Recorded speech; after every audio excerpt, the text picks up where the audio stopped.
পৃথিবীর সবচেয়ে বড় শত্রু মুসলিমদের হচ্ছে ইহুদ। কাফের মুশরিকরা যে আমাদের সফলতা চায় না, ইসলামকে মিটিয়ে দিতে চায়, ইসলামকে নিভিয়ে দিতে চায়, পৃথিবী থেকে ইসলামকে উৎখাত করতে চায়, এই ব্যাপারে আল্লাহ তাআলা পবিত্র কোরআনের বিভিন্ন জায়গায় ঘোষণা করেছেন। অনুরূপভাবে তিনি বলেন, ওয়াদ্দা কাসীরুম মিন আহলিল কিতাব লাউ ইয়ারুদ্দুনাকুম মিন বা'দি ঈমানিকুম কুফফারা। আহলে কিতাব দ্বারা উদ্দেশ্য ইহুদ এবং নাসারা।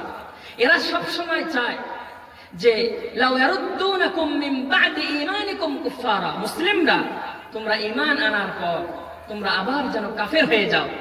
এটা আহলে কিতাবরা চায়। ইহুদ এবং নাসারা এরা সব সময় এটাই চায়, এই মুসলিমরা যেন আবার কাফের হয়ে যায়, এটা তাদের চাওয়া। অনুরূপভাবে আল্লাহ রাব্বুল আলামিন পবিত্র কোরআনে আরো বলেন, ইন্নাল্লাযীনা কাফারু ইউনফিকুনা আমওয়ালাহুম লিয়াসুদ্দু আন সাবিলিল্লাহ, নিশ্চয় যারা কাফের, ইউনফিকুনা আমওয়ালাহুম, কাফেররা তাদের সম্পদকে লক্ষ লক্ষ কোটি কোটি বিলিয়ন বিলিয়ন ডলারকে তারা ব্যয় করতেছে। কেন? লিয়াসুদ্দু আন সাবিলিল্লাহ, মানুষদেরকে আল্লাহর পথ থেকে বাধা দেওয়ার জন্য, ইসলাম থেকে মানুষদেরকে কাফের বানানোর জন্য, মুরতাদ বানানোর জন্য, মুসলিমদের ধ্বংসের জন্য, ইসলামের ধ্বংসের জন্য এরা অর্থ ব্যয় করে যাচ্ছে গোটা পৃথিবী ব্যাপী। খ্রিস্টান ধর্মের লোক সবচেয়ে বেশি এই পৃথিবীতে।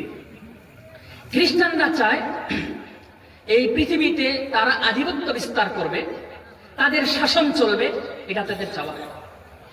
এবং এই কারণে গোটা বিশ্বব্যাপী তাদের মিশন, বিশেষ করে মুসলিম রাষ্ট্রগুলোতে তাদের মিশন অব্যাহত রয়েছে, যেটা খ্রিস্টান মিশনারি নামে